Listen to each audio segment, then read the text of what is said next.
सिया राम जय जय राम, राम सिया राम जय जय राम। श्रृंगी सही वशिष्ठ बुलावा, भूख लागी शुभ यज्ञ करावा। राम सिया राम जय जय राम, राम सिया राम जय जय राम। राजा दशरथ है, राजा दशरथ है और राजा दशरथ चक्रवर्ती सम्राट राजा दशरथ को राज्य करते हुए बहुत वर्ष बीत गए हैं और उस वर्ष में भी पुत्र नहीं हुआ।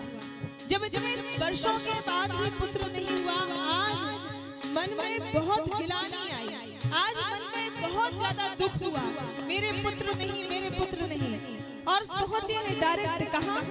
गुरुदेव के पास, वशिष्ठ जी के पास। वशिष्ठ जी के पास जाकर के क्या कहा? हे गुरुवर, आप कृपा के निधान हैं, कृपा करिए, मेरे कोई पुत्र नहीं है, अब आप ही मुझे बताइए मैं क्या करूं? गुरुदेव ने कहा कुछ मत करो, मैं करता हूं जो करना है, तुम जाओ यहाँ से। और आशीर्वाद दे दिया, धरा हूं धीर हो यही सुत चार, जाओ यहाँ से, तुम्हें 4 पुत्रों की प्राप्ति होगी। चले गए, लेकिन गुरुदेव को चिंता थी, इसलिए गुरुदेव ने श्रृंगी ऋषि को बुलाया। पुत्रेष्टि यज्ञ का आयोजन किया गया और पुत्रेष्टि यज्ञ में स्वयं अग्निदेव भगवान खीर का प्रसाद प्रकट हुए। खीर का प्रसाद उन्होंने कहा, राजन ये प्रसाद लो और अपनी पत्नियों को यथा योग्य भागों में बांट देना। ठीक। अब वो प्रसाद लिया, लेकर के राजा दशरथ आए। राजा दशरथ ने वो प्रसाद यथा योग्य में तीनों प्राणियों को बांट दिया। लेकिन श्रीमद् भागवत रहस्य पूज्य श्री डोंगरे जी महाराज का ग्रंथ, उसमें ये बात आती है कि जो प्रसाद था, जब उसका भाग निकाला गया तो आधा भाग माँ कौशल्या को दिया गया और जो आधा भाग बचा हुआ था उसके 2 भाग किए गए। एक भाग सुमित्रा जी, एक भाई कैकेयी जी, 2 भाग किए गए। तो ऐसा प्रसाद बांटा गया। लेकिन डोंगरे जी महाराज लिखते हैं श्रीमद् भागवत रहस्य में कि जब राजा दशरथ ने प्रसाद माँ कैकेयी को दिया तो माँ कैकेयी ने प्रसाद नहीं खाया। माँ कैकेयी क्रोध में आ गया। क्यों? उनके मन में ये भाव आ गया कि बताओ, मुझे प्रसाद का आधा भाग से आधा भाग दिया और कौशल्या को आधा क्यों दिया? हमें आधे से भी आधा, चौथा ही दिया है, और कौशल्या को आधा दिया, नहीं खाया माँ ने वो प्रसाद फेंक दिया। और जब माँ ने वो प्रसाद फेंका तो वो प्रसाद वहीं पे एक सिमड़ी नाम का पक्षी बैठा हुआ था, जो गिद्ध जैसे होता है। तो वो प्रसाद उसने चोंच में दबाया, प्रसाद वो लेकर के उड़ गया। और वो जिस स्थान में वो प्रसाद लेकर के गया, सहयोग की बात ये थी कि वहां पे मैया अंजनी बैठ करके तपस्या कर रही थी। मैया अंजनी बैठी थी, ध्यान कर रही थी, नेत्र बंद किए हुए थी। वो पक्षी आया, उसने मैया अंजनी को तपस्या करते हुए देखा। प्रसाद क्योंकि चोंच में लिए था तो प्रसाद उसने खाया नहीं। क्या किया? माँ की गोद में रख दिया और उड़ गया। वो उड़ गया। माँ जब तपस्या से उठती है, माँ ने अपनी गोद में प्रसाद देखा। माँ ने सोचा ये प्रसाद कहाँ से आया? खीर का प्रसाद था। माँ ने बड़े भाव से उस प्रसाद को ग्रहण किया। और जब माँ ने उस प्रसाद को ग्रहण किया तो यही कारण था कि मैया अंजनी के गर्भ से हनुमान जी जैसे महान पुत्र की प्राप्ति। इसलिए हनुमान जी की जन्म हुआ। उसी प्रसाद का प्रताप हनुमान जी महाराज है। और यहाँ पे क्योंकि प्रसाद हो गया है, इसलिए माँ कौशल्या और सुमित्रा ने भी अपने अपने प्रसाद का भाग निकाल कर कैकेयी जी को दिया। तीनों रानियों ने मिल बांट कर प्रसाद खाया है। और जब प्रसाद खाया है, धीरे धीरे धीरे समय नजदीक आया। तुलसीदास जी लिखते हैं, नवमी तिथि मधु मास पुनीत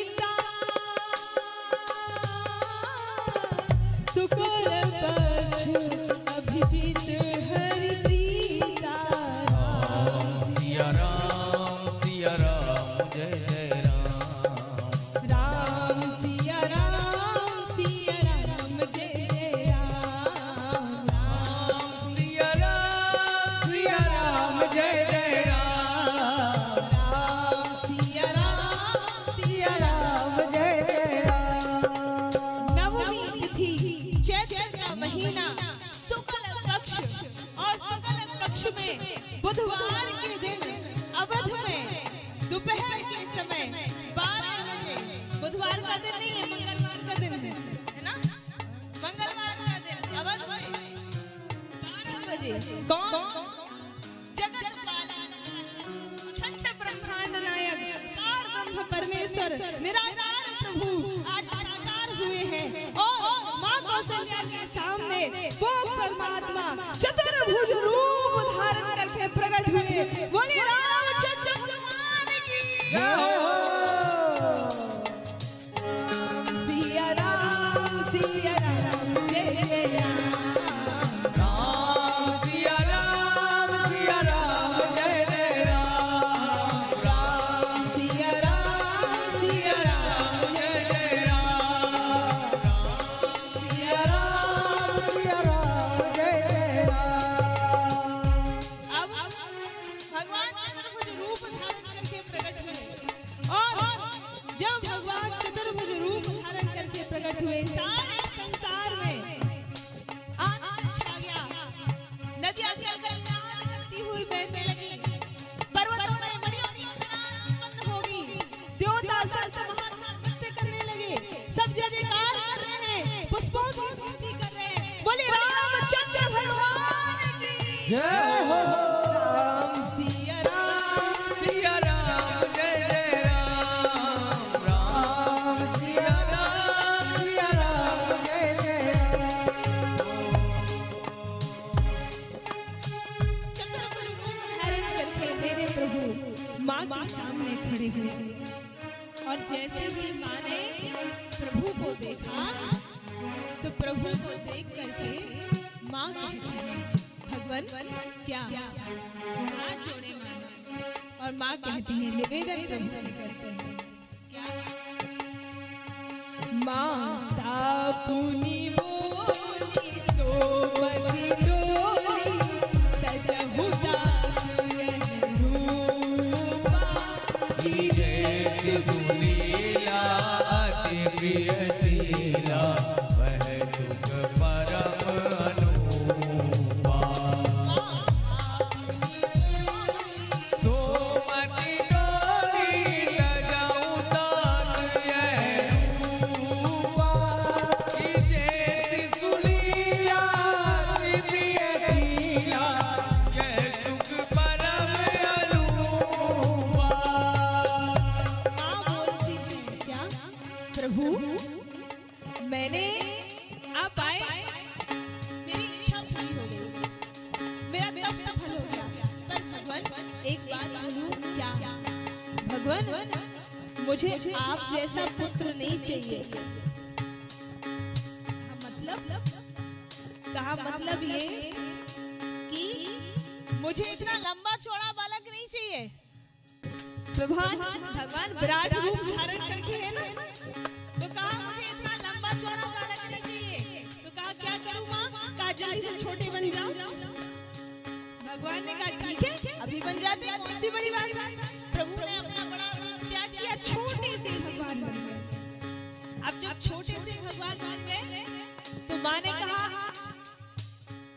अब एक और चीज है क्या? कहा मुझे 4 हाथ वाला बालक नहीं चाहिए। भगवान चतुर्भुज रूप धारण किए हुए थे ना, तो कहा मुझे 4 हाथ वाला बालक नहीं चाहिए। तो कहा क्या करें? कहा जल्दी से 2 हाथ अलग कर लो। भगवान ने कहा ठीक है। माँ कहती है ठीक है। भगवान ने अपने 2 हाथ अलग कर लिए। अब कितने हाथ बचे? 2। प्रभु ने कहा और कुछ मैया? कहा हाँ हाँ। कहा क्या? कहा देखो जब बालक आता है ना तो माँ की गोद में रहता है, आप मेरी गोद में आ जाइए। भगवान ने कहा ठीक है हम आ जाते हैं। प्रभु मैया की गोद में आ गए। प्रभु ने कहा और कुछ? कहा और ये कि आप जब बच्चे का जन्म होता है ना तो आपकी तरह ऐसा सज धज के नहीं आता है, इतना सुंदर आप वस्त्र आभूषण पहन के आए हैं। तो कहा क्या करें? कहा आप निर्वस्त्र हो जाइए। भगवान को थोड़ी शर्म आई। भगवान ने कहा कैसे भैया? कहा अरे आप मेरे बालक निर्वस्त्र हो जाइए। भगवान निर्वस्त्र हो गए और फिर प्रभु कहते अब और क्या भैया? कहा अब और ये कि आप जब जन्म बच्चे का होता है वो आग की तरह बोलता नहीं है, तो कहा क्या करता है, कहा रोता है, तो कहा क्या करे, कहा रो।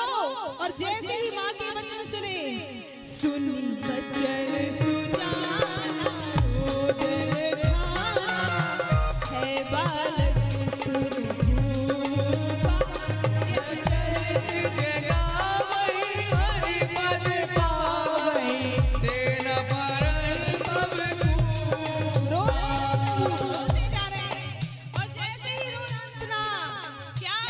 सुनी वचन सुजाना रो दिल ठाना, है बालक सुरभूपा।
जैसे ही सबने रोदन की आवाज सुनी, सखियां आई, देखा मां कौशल्या की गोद में प्यारा सा बालक लेटा हुआ है।